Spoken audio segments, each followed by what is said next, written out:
Hé tout le monde, descendez, vite! C'est le matin de Noël et vous vous précipitez pour voir tous les cadeaux que vous avez reçus. Mais cette année, tous les cadeaux sont vraiment différents. J'ai reçu le don de guérir. Ouah, j'ai reçu le don de la connaissance. Moi, j'ai le don de chanter. Oh, oh, oh, oh, oh. Moi, j'ai le don d'écouter. Même s'ils semblent inhabituels, ces dons spirituels sont en fait parmi les meilleurs cadeaux. Et contrairement aux jouets, aux appareils électroniques ou aux vêtements, ils ne s'useront jamais et deviendront encore meilleurs avec le temps.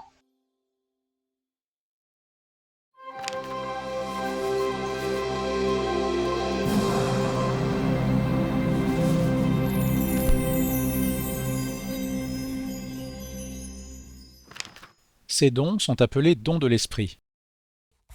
Et Levi Hancock en a reçu plusieurs. Lorsque le frère de Levi, Alva, lui a parlé de l'évangile rétabli, Levi s'est souvenu. J'ai eu l'impression qu'une vague de chaleur me prenait au visage et parcourait tout mon corps. C'était une sensation que je ne peux décrire. J'ai dit, c'est la vérité, je la sens. Avoir une telle conviction de la vérité était un don de l'esprit. Plus tard, Lévi eut une vision. Il vit le Sauveur tenant un petit joug dans ses mains, et le Sauveur lui dit « C'est le joug du Christ, et tu es mon serviteur. » À première vue, cela semble être un cadeau inhabituel, mais le président Nelson a expliqué que lorsque nous sommes sous son joug et avec sa force, nous ne tirons pas seuls nos fardeaux, nous le faisons avec le Sauveur et le Rédempteur du monde, et soudain nos problèmes, quelle que soit leur gravité, deviennent plus légers. Lévi reçut ce don de l'esprit et fut chargé de rendre témoignage au monde de la véracité de l'œuvre.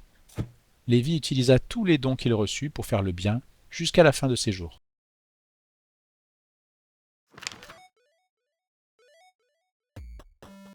Dans cette vie, il nous est demandé de rechercher sincèrement les meilleurs dons.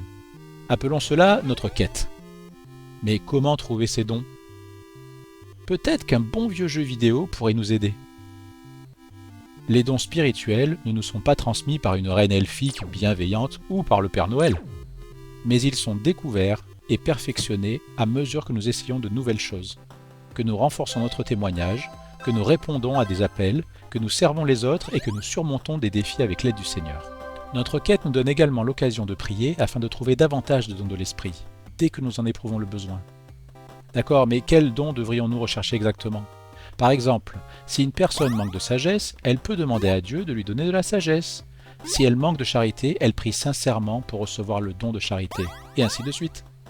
Nous prions pour des dons qui corrigent nos imperfections et nos faiblesses. Il y a une quantité infinie de dons spirituels, tous plus variés les uns que les autres. Il y en a bien plus que ceux énumérés à la section 46, comme le don de méditer profondément, le don d'être calme et de calmer les autres, et le don d'entendre la petite voix tranquille et d'y répondre. Oh mais attends, ce n'est pas tout! D'autres dons plus subtils sont le don de pouvoir pleurer, le don d'éviter les disputes, le don de prendre soin des autres et le don de comprendre comment utiliser un téléphone portable. Eh oui. Ah tiens, j'en aurais bien besoin, moi. Durant notre quête, il n'est pas nécessaire de comparer nos dons avec ceux des autres, car chacun est différent. Par exemple, certaines personnes ont le don de savoir que Jésus-Christ est le Fils de Dieu, et d'autres ont le don de croire en leurs paroles. Les deux sont des dons de Dieu. Et il faut s'en réjouir. Dans cette quête, tout le monde est gagnant. Pourquoi? Parce qu'en combinant nos dons, nos mariages, nos familles et nos paroisses ou branches seront renforcés et deviendront un puissant corps du Christ. Nous devons tous également veiller à ne pas être trompés comme certains membres de l'Église primitive. Dans l'Ohio, beaucoup de nouveaux convertis pensaient qu'ils devaient avoir de grands dons de l'Esprit mentionnés dans le Nouveau Testament.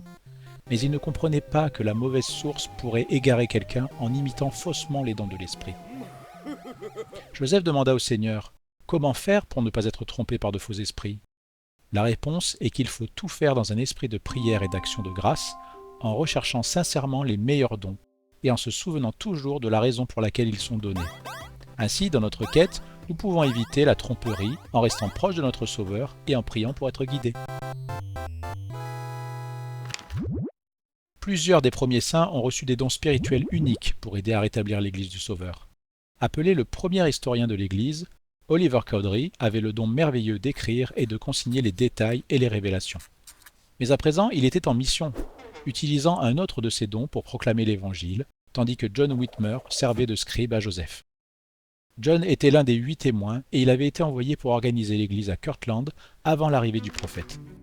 En l'absence d'Oliver, Joseph demanda à John « John, aimerais-tu être le nouvel historien de l'église ?» Ce à quoi John répondit « Non, je ne préfère pas, non. » Voyez-vous, John reconnaissait ses dons de dirigeant, mais il ne se sentait pas tout à fait à la hauteur de la tâche d'historien de l'église. À contre-cœur, il ajouta « Mais que la volonté du Seigneur soit faite, et s'il le désire, je souhaite qu'il la manifeste par l'intermédiaire de Joseph le Voyant. » Joseph rechercha une révélation du Seigneur qui se trouve dans la section 47. Voici, il m'est opportun que mon serviteur John écrive et consigne régulièrement une histoire.